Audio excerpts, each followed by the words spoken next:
السلام عليكم. قال لك واحد البير في واحد القريه في واحد الدوار، قال لك الناس كيسقيو فيه، البير نقي فيه الماء وكلشي كيسقي تما.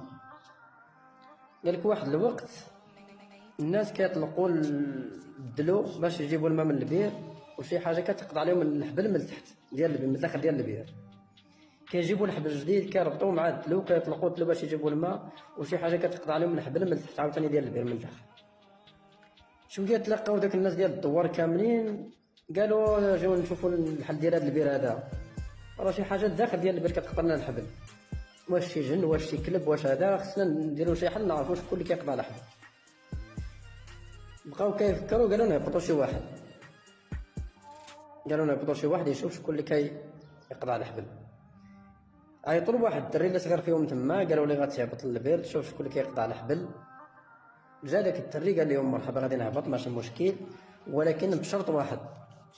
قالوا لي شكون هو داك الشرط؟ قال لهم غيكون معكم الوالد، ملي تربطوني في الحبل وتشدوا الحبل الوالد يشد معكم الحبل. الوالد ديالهم ما كانش في داك الدوار ديك الساعات. قالوا لي ويلي حنا الناس الدوار 20 واحد ولا 15 واحد وخايف، حنا غادي نشدوا الحبل ما تخاف، غتشوف شكون اللي كان تحت ديال البير وغادي نطلعوك ما تخاف والو.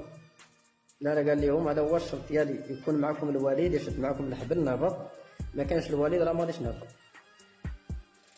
وكضربوا التاعيه عيطوا الوالد ديالو يجي، عيطوا الوالد ديالو جا وشد معاهم الحبل وربطوا الدري وطلقوه في البير.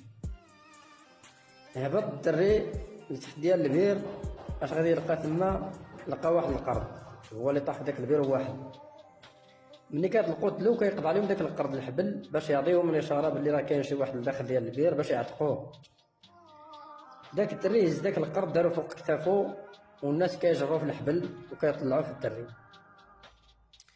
غادي وكيطلع حتى قربوا يطلعوا.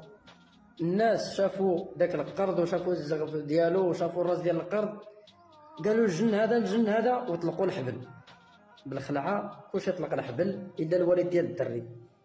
قال الوالد ديال الدري شاد الحبل بقى كيطرب معاه حتى طلعوه. خرج داك الدري قال لهم ها علاش قلت لكم انا خص يكون الوالد، ان الكبده ديالو ما غاديش تسمح فيا باش نطيح، يشوف الجن ولا يشوف اي حاجه ما غاديش يسمح فيا، غادي يبقى شاتني حتى للنهايه. داكشي علاش قلت لكم خص يكون الوالد معكم، انتم خايفين من الجن وخايفين من القرد، ساب لكم الجن كلشي طرق الحبل، كون ما كانش الوالد كوراني مت دابا. وطلعوه وهو نجا حيت كان الوالد ديالو.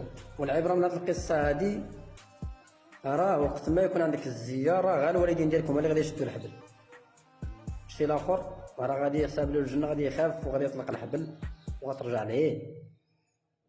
العبره من هذه القصه هذه اللي عند الوالدين تهلا فيهم، اللي ميتين ليه الوالدين الله يرحمهم ويوسع عليهم في هذا النهار هذا. وكنتمنى تعجبكم هذه القصه هذه وتبارك الله عليكم.